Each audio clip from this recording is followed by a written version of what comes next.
you've spoken of the mischievous elements in a range of religions and the destruction that they have frankly caused for humanity.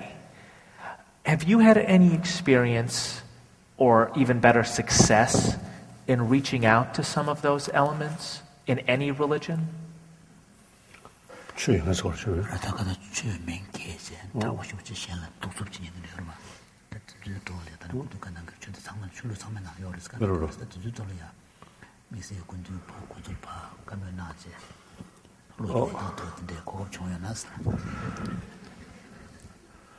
As I mentioned earlier,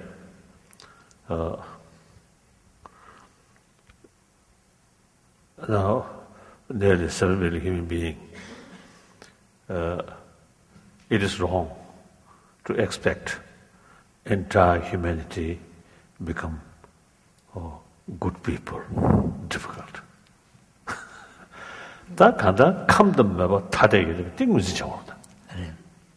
So first of all, what is very important is to really have a deep recognition that people are different. At a very, at some level, there are going to be different inclinations, different interests, and different dispositions. Even within family, sort of biologically some relations, but there are different views, different mental disposition. Even within the same sort of follower of same religion, there are different mental disposition.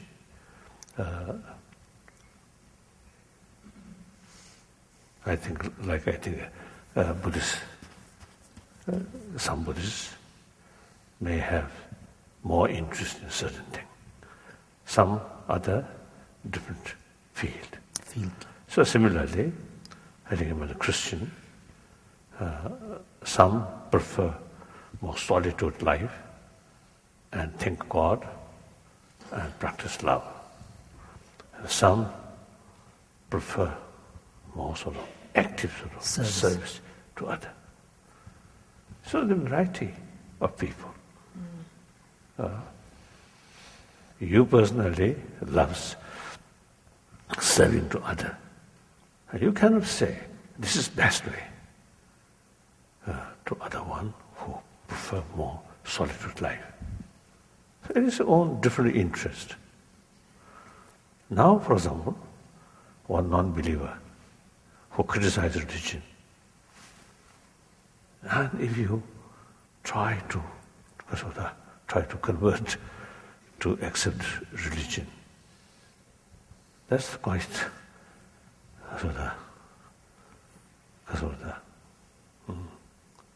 difficult. So leave it. A non-believer, okay. You feel religious faith is sort of extra burden, feel like that. Okay, doesn't matter.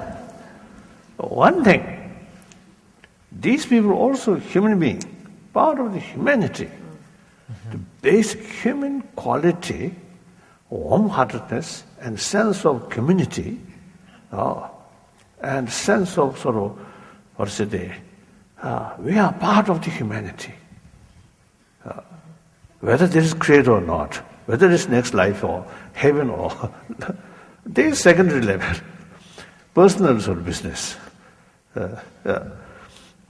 But some common thing is, everybody wants happy world. Nobody wants trouble. Nobody wants violence. And everybody wants more peaceful society, happy society. And the climate also, I think, when we heard the global warming, it immediately, brings some kind of anxiety and the pollution. Really. So no need to teach. Automatically, we have now here, in order to have happier humanity, anger, everybody knows, anger will not bring happiness. Violence will not bring happiness. Only peaceful, how peaceful? What is peaceful? Without feeling like a robot. That's not peaceful. There is potential of crisis, but use human intelligence, human warm-heartedness, restraint, joining that trouble. That's peace. Everybody, now here, no differences, believer or non-believer. Even animal want peace. So that, I think, I feel, my sort of main approach, as I mentioned earlier, the secular ethics, is aiming that everybody want happy life, happy world. I never sort of try propagating Buddhism. I never. I just to see, make sort of the contribution from my tradition to better world. That's all. So, then, firstly, you have to make distinction, believer, non-believer. Then among the believer, the religious harmony. So if someone, I think we have to sort of know the variety of mental disposition. And from Buddhist viewpoint, or Buddhist or ancient Indian sort of, point of view, understanding, that not only one life, but life after life. So we also, you see, have the view, today's certain way of thinking, way of sort of mental disposition, related with previous lives. Previous life, not only one, but hundreds, thousands, limitless. So that create more sort of additional problem. So we cannot deal these things. So it doesn't matter. Today's reality. You mentioned some distinction, reality. No. Realistic. I think after all, God creates the present. Also, God creates original human being or world created by God. So once He created God, once He created the world, then He never bother world. That's not the case. So He must take maximum care about His own creation. So the present also, you see, there are some connection with God, right? From the theistic viewpoint. This is not from the Buddhist viewpoint or Jainism viewpoint. And anyway, so that sort of the theistic sort of religious sort of thinking, really wonderful, really wonderful. So I feel, firstly, we must accept there are so many different mental dispositions, and we must accept each one have their own right. Then wrongdoing, harmful. Actually, that person do not want that, but out of ignorance. Nobody wants this trouble. I often say telling people, when we get up early morning, nobody feel, oh, today I should have more problem. Nobody feel that. Even those people who often you see come across some trouble, and at least the early morning they say, oh, today I wish less problem. Like that. Then these problems, of course the old age and problem my knees, you see, when I stand sitting, these now biological factor you have to accept. Then many problems actually are mental creation. Right kind of mental attitude. No matter what problem, you can maintain peace of mind, calm. That we have. I think one way God give us, that is the special gift to human being, not animal. So that precious gift from God. Now we must utilize that properly. So judging long-term benefit, short-term benefit, then long-term benefit is more important than short-term benefit. Many problems due to short-sighted, although do not want problem, but due to short-sighted and also narrow-minded, lack of knowing the holistic, then these problems happen or created. So therefore, I think education, more wider sort of perspective, and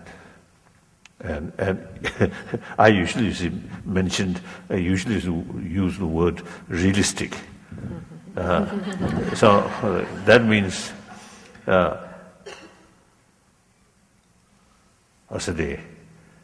any our object or our goal depend action. Action brings that goal. May I say so? Not through prayer. Pray to God, or may not materialize what you want. You must act. You must work. So therefore, every goal, depend on our action. The action must be realistic action. Unrealistic action always fail to bring the result.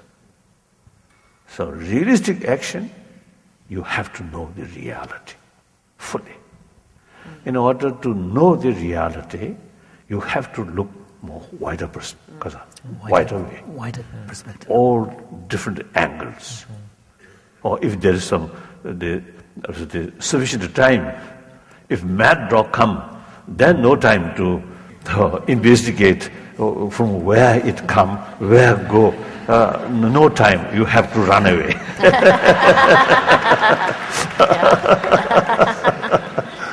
Or you see, I usually drink hot water. So sometimes too hot, and then come. So then no time. Kasura, how many minutes do you cooked water? Boiled.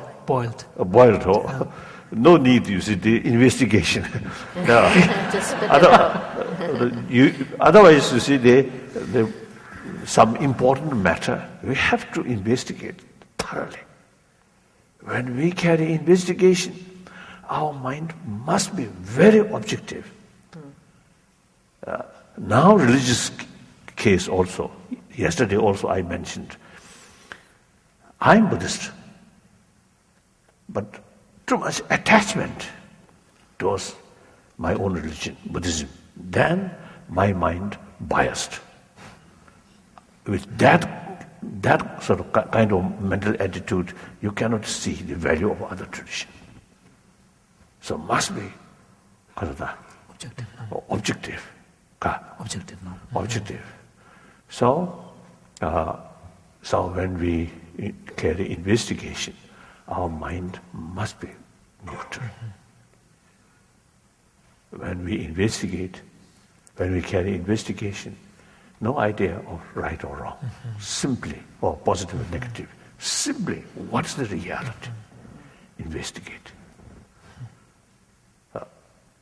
Then once we got the full picture about the reality, then our method become realistic method.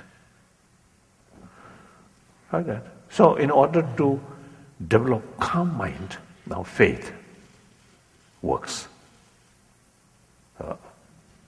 So tremendous faith towards God. All creation of God, essentially 100% positive. That due to our own sort of lack of understanding, lack of not knowing the reality, out of our own ignorance, then often these mistakes or these sort of bad things that happen. I think you can look from that view. Isn't it? Like that. So that I want to share with believer, if we really try to bring conviction to those non-believer, it is useless work. better leave that.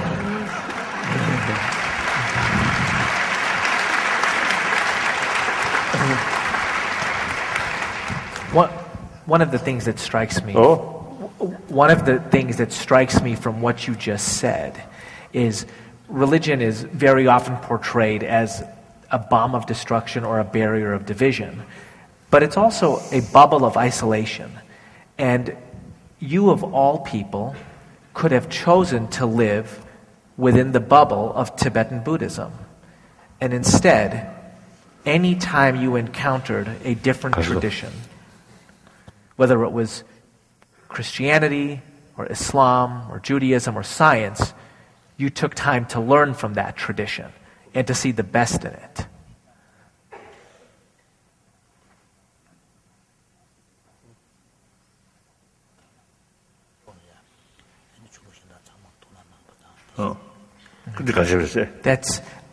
I want to thank you for being an example of learning and seeing the best in others.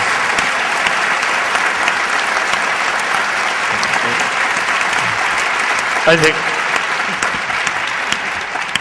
So we have time for. May I add a little bit here? May I add something? No. Absolutely. You're in the soft chair. Firstly, we are same human being. So that's a fundamental level. I'm Tibetan, I'm Buddhist, but still, fundamental level, I'm a human being.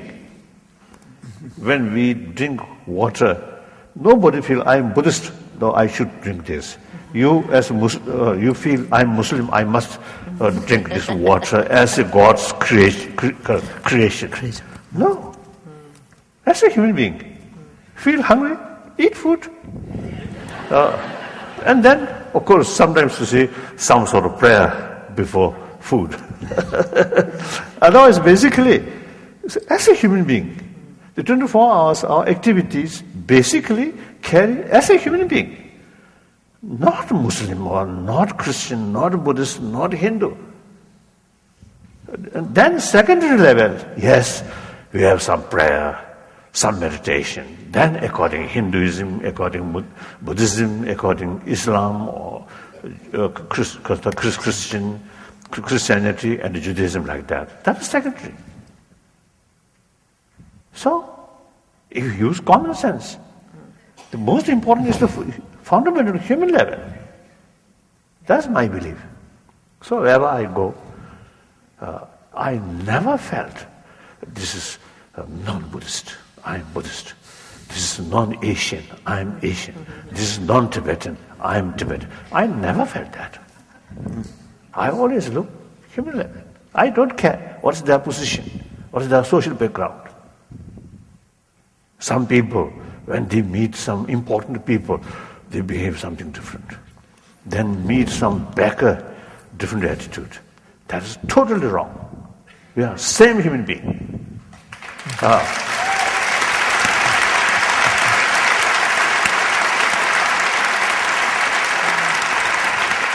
One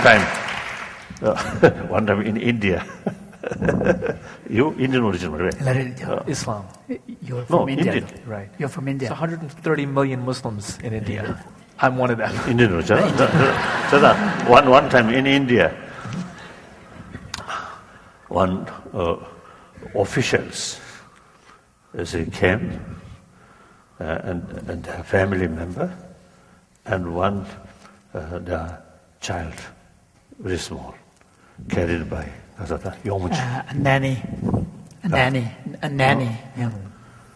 Yeah. Then, when I received them, I shake hand, the father as official, the mother, and same way, I try to shake hand the nanny. Nanny. Jesus. Then you see that poor woman, a little hesitant, respond to me, shake hand.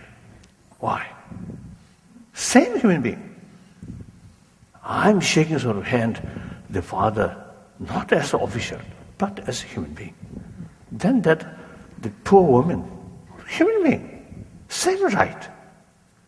I have respect. But when I go there, she shows some surprise. These are sad things. I think one of the sources of problem among humanity. I think we always consider the secondary level things are more important than forgetting the basic, fundamental, same human being. That we need is some sort of effort to promote. No?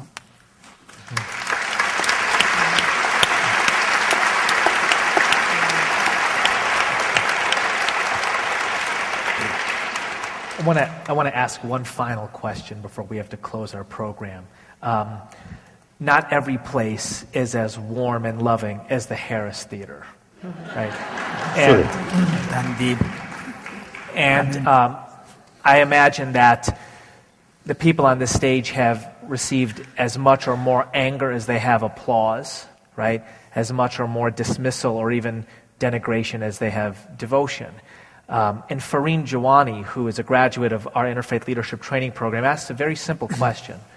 How do you keep going? How do you keep going amidst anger and suffering and hatred and violence? And I just want to go down the line and give His Holiness the last word and start with you, Reverend Chemberlin. Do I have a choice? I think when these are the values that are central to who we are, we don't have a choice. And there's a joy in just being in those values. I must be in those values. I must be in that place. I think there's an opportunity for some humor in all of that. I have kept on my voicemail the call that I got. In the name of Jesus Christ, I demand that you step down from your ordination.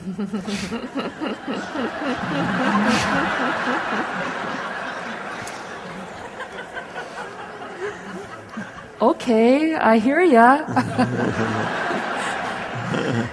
And the next day I got an email and I said, that sounds like the same voice.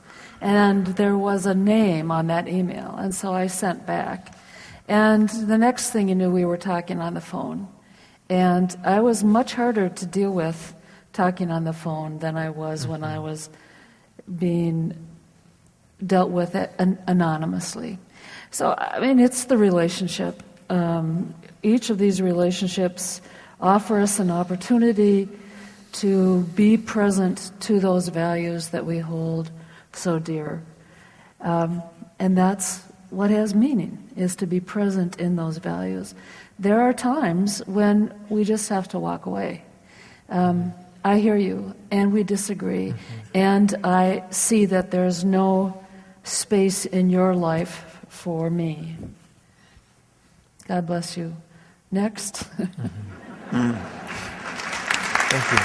Thank you for being with us, Rabbi Lerner.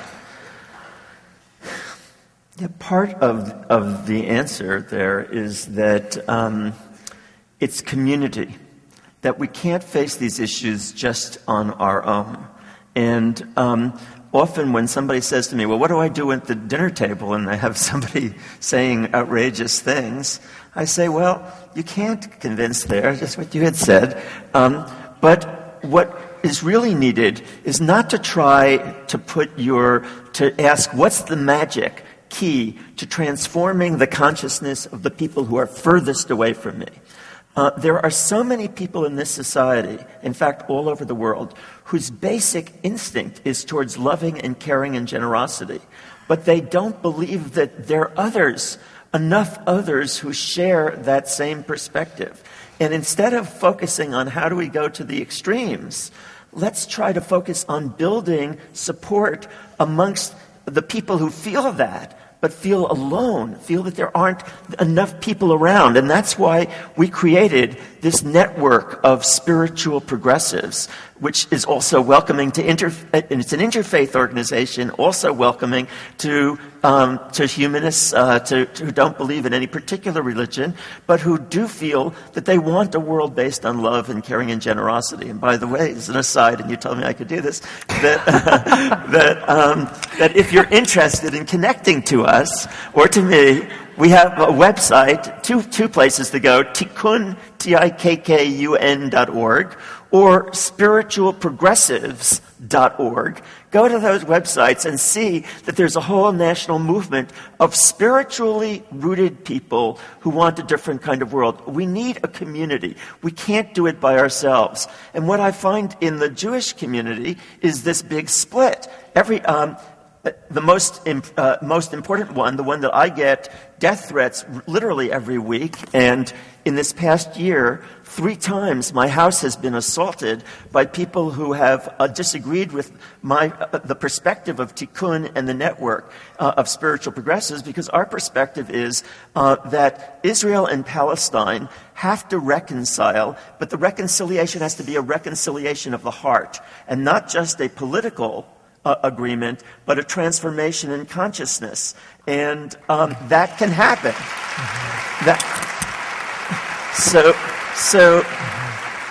So many people that I know in my community say, but don't you know that the Muslims, they don't want this, or the Arabs or the Palestinians, they don't want this. What they want is to wipe you out. And I say, no, that's not true. That we have to recognize that the other, whoever the other is just as likely to want what we want as we are. That they're just as likely to want a world of peace and generosity and security for themselves as we. And stop projecting onto the other all this sense of evil. I've just written a book that will be coming out in the fall called Embracing Israel-Palestine. And what we need is to embrace the other with love and caring and kindness. But it's scary to do that by yourself. We need a community that can affirm this together. So there's where I draw on my faith tradition. My faith tradition isn't really about converting other people to Judaism or telling us,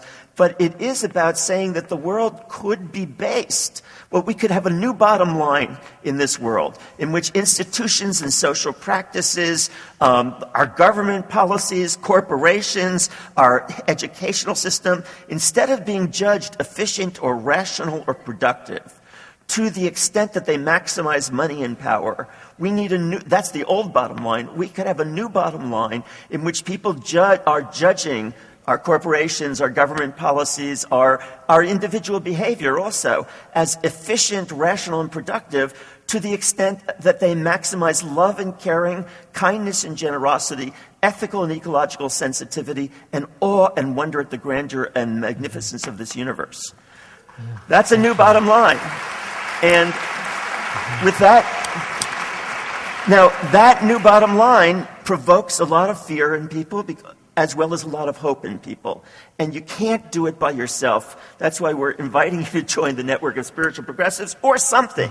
If it's not our organization, go with other people. And that's been the strength of the Jewish people, is that we've held together as a people. Now I believe that we need interfaith organizations, interfaith efforts.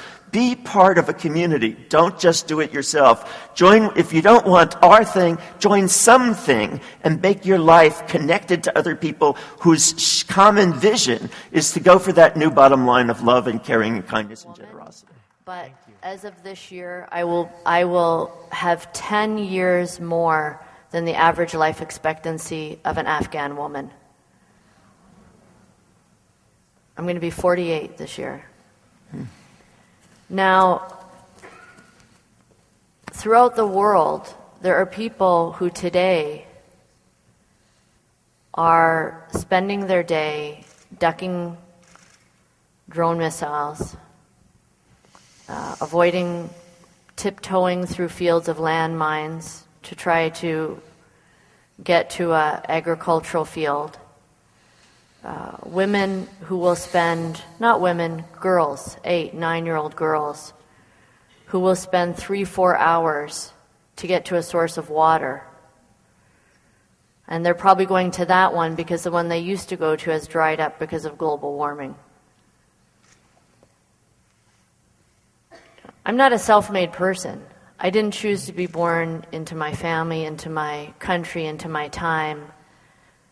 I may have made along the way some better choices than others, but all of those opportunities were not created by me. And I know how many people there are just today, how many millions of human beings are in prison. In prison. Much less, out in the world simply trying to meet their survival. And I don't feel that I have, am I, because I have the freedom, the freedom and the opportunity to be with all of you, and that you have the freedom and opportunity today to be with me. We're not better. We simply have more responsibility. There's an Islamic teaching that there are people who will come to the end of their life and say, oh God, just give me another life. This time I'll do it well. Put me back in my body, and this time I'll do it right. Well, in this country, we have a second life. You reach 45, and compared to most of humanity throughout history, you have another life. We have another life. What are we going to do with that? Especially when so much of what we are doing is creating problems for other people in the world. And so I've never felt anything other than a tremendous sense of gratitude that I have the opportunity, to move freely. The Quran talks about the dignity of humanity being based on the ability to move. The karama of human being comes from their freedom, their ability to move and meet and interact. We have that, and I think that we all need to. All of us are elite here.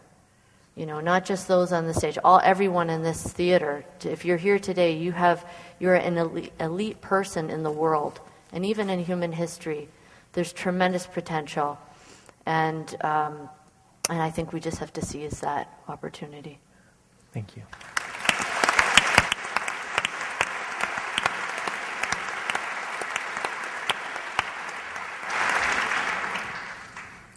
Your Holiness, I'd like you to close us out.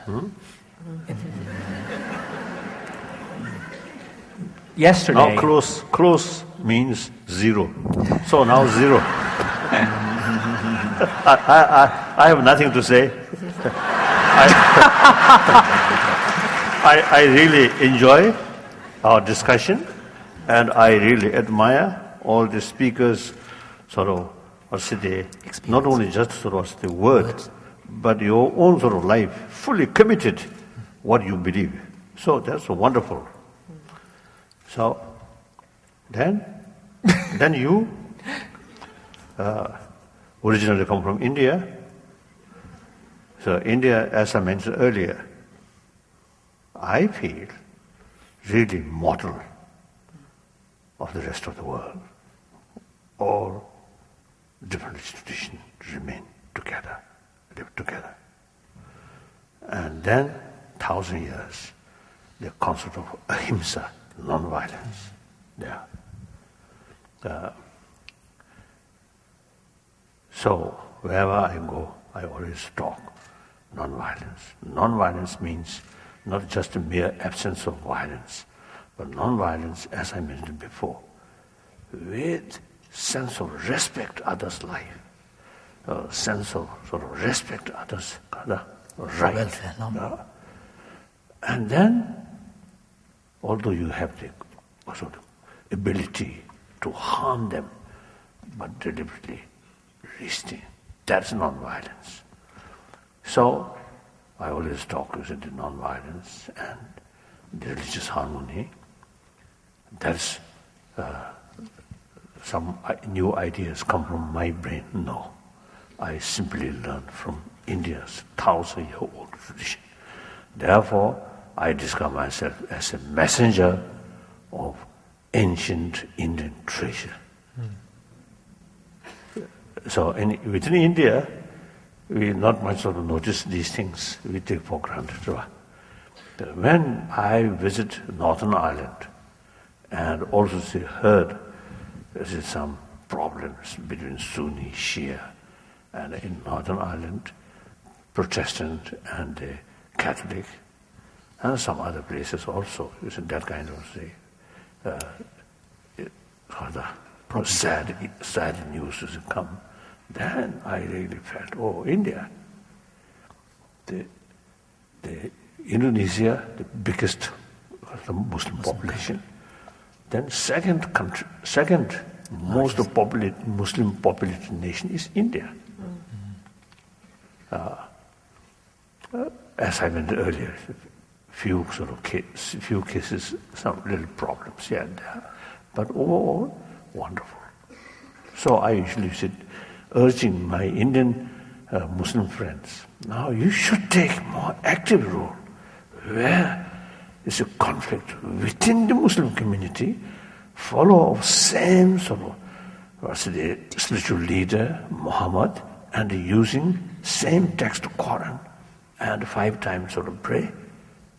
Then little differences here, Sunni and Shia, on the basis of small sort of differences, and then forgetting the basic sort of commonality. It is very pity, very sad. So I urge my Indian Muslim brothers, sisters, you should take more active role. So I want to tell you that. I was giving you a job, you gave me a job. And I also very much appreciate, I very much appreciate your sort of concern about women's rights. There are difficulties. That also very, very good.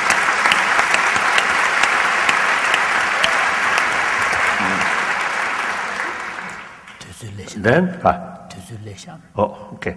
Then you, I think, special sort of effort to come closer between Palestine and Jewish or Israeli. I have some friends in Israel, so a few occasions I visited there. My first time were there in Tel Aviv. Right? When first I got a lot of sort of information from my Jewish friend. I felt, they have really truth, their side. They say, 1,000 years ago, the Jewish people there, and their rights, these things. Then I met one group, Palestinians, just opposite, a lot of complaint. I really found huge sort of gap. And then meantime, some people in both sides stand tough. Through that way, never solve this problem. I think your view bring together. And one time I think in Jerusalem, one conference, one teacher, one Jewish teacher, he told our gathering in his class. He told some Palestinian sort of student in his class, when you met some people, usually you get some kind of irritation or some anger. You should think the other person, image of God. So after he shared that view to his student, then later some student reports him. After we got this idea, and when we met some Israeli checkpost person, we remember that our mental sort of state becoming much more calm. So like that. And then there are a small group, some Jewish, some Israelis, some Palestinians, really working hard to bring some kind of sense of same community. Although very small. At that time, when I met them, I give them every sort of encouragement. This is the seed of the solution of future problem. So I very much appreciate your effort. Thank you. Thank you. So I hope to see you visit Israeli and, if possible, the Palestine area, and share your view more wider way. I think better. The justice is saying express here, and then some message go there. Better. See, your face very nice, your beard very Impressive. Very impressive. So with that head, and go there, and more talk, personal sort of Experience. Express personally. I think make some impact, and you also. I think go to this area. Come with me. Come with me.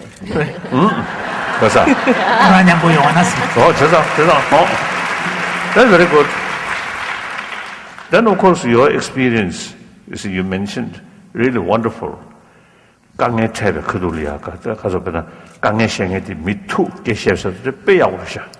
The story you told about the person who left that message, but then later you were able to meet in person. That was very moving. Yeah. I also have some occasion. That's mainly the political field. One Englishman who was close friend of late Prime Minister of Chinese government, the Zhu Enlai, very close friend. So one day in, I think, 70s, he came to see me, and his whole view is the Chinese view, communist view. Then 3 days we talk. Then gradually his mental attitude changed. So power of truth was always very, very powerful. So we should believe the power of truth. And in order to carry power of truth, you yourself, 24 hours, must be honest, truthful. When you reflect your own daily life, if you develop full conviction, I carry my life truthful, honest way, compassionate way, then your word to others becoming much more forceful, isn't it? That's my view. Thank you.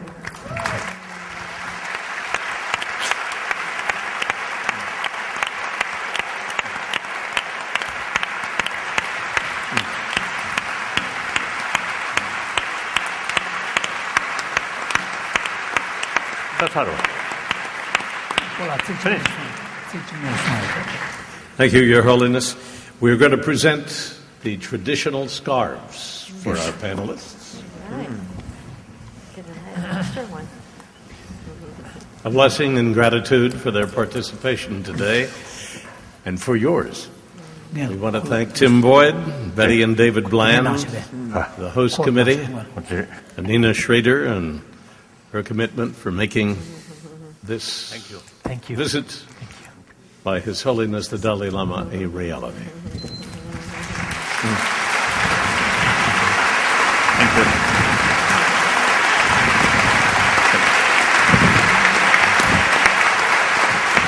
I get another one. You already have, yes.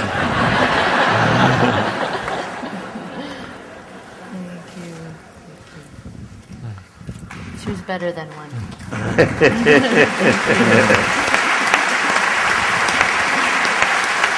On this scarf, a Tibetan script here, one sort of prayer there, person who keeps this days and nights be happy.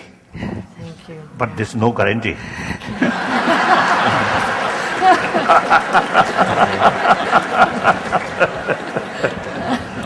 ultimately, peace of mind depends on your own heart. Exactly. Yes, I agree entirely. Okay. Thank you. Thank you. Thank you. Thank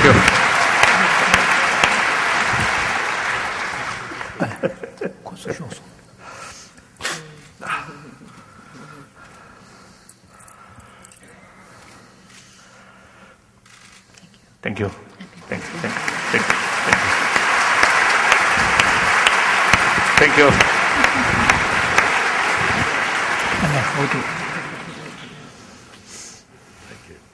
Thank you.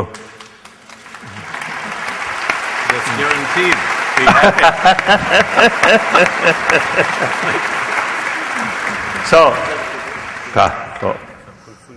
So thank you very much.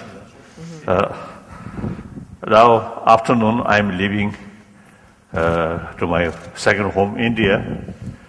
So you remain with your own problem. so you have to manage your own problem. That's right. So many gifts. Oh, okay. From me. Oh, you. Okay. Thank you.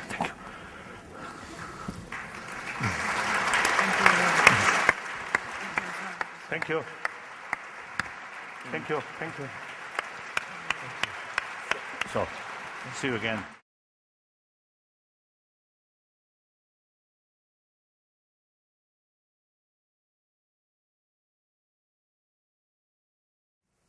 Anger, everybody knows, anger will not bring happiness. Violence will not bring happiness. Only peaceful. How peaceful? What is peaceful? Without feeling like a robot. That's not peaceful. There is potential of crisis, but use human intelligence, human warm-heartedness, restraint,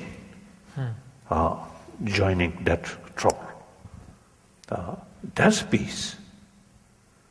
Everybody, now here, no differences, believer or non-believer. Even animal want peace.